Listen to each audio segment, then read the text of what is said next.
零基础书法入门，请订阅本频道并点开小铃铛。请在 YouTube 搜寻 ADAHR。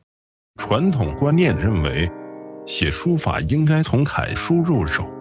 首先会给学者灌输第一个重要的资源，就是执笔方法。接下来就是最常见的笔画的书写方法，包括横、竖、撇、捺、横折等等。从个人的学习历程而言，对于此深有体会。首先说说关于笔的考究，我不认为无纸执笔法即是所谓的标准执笔法，这个因个人使用习惯而定。但是对于握笔的力度而言，是很值得推敲的。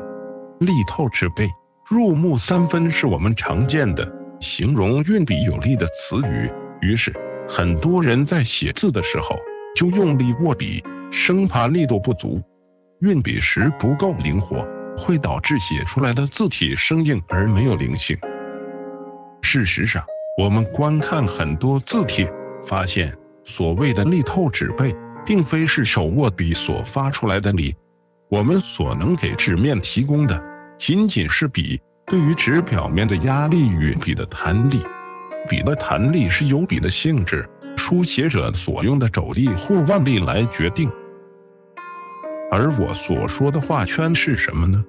明确地说，是对书法线条的一种历练，灵活性的一种推敲。这些线包括横、竖、环形线、撇捺。从字体上讲，对于篆书、楷书、隶书的书写起到很大的作用，而环形线主要是针对草书与行书，但是在书写时应注意环形线的流畅、灵动与切笔的用法。所谓转笔，并非是我理解的转动笔杆，而是在书写过程中转动笔锋，它是一种改变笔锋运行方向的运动形式之一。转以成圆，折以成方，转以笔成圆笔，点画不露棱角。而折笔呢？折笔也是改变笔锋运行方向的一种形式。折笔成方笔，一般顿笔折锋，才能写出刚劲方正、棱角分明的点画。起笔欲陡峻，行笔欲充实，著笔欲峭拔。方者参之以圆，圆者应之以方，斯为妙矣。姜夔续书谱。什么是提笔与按笔？提笔是指在书写时，在垂直方向由下向上用笔的动作。提笔所呈现的效果是写出来的点画与线条比较匀称流畅，而按笔是相对于提笔的一种书写方式，写出来的字体粗浓厚重。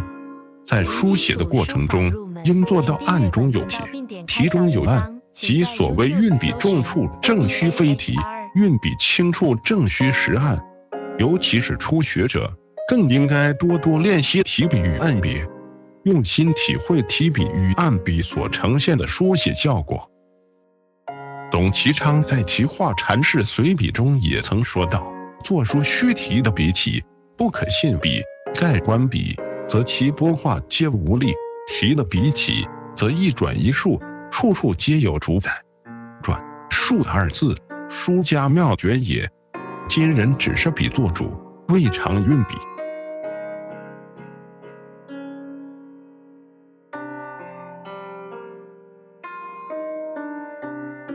零基础书法入门，全部免费书法教学视频，连结在描述栏。请订阅本频道并点开小铃铛，接收全部影片更新通知，即可观看新出炉的影片。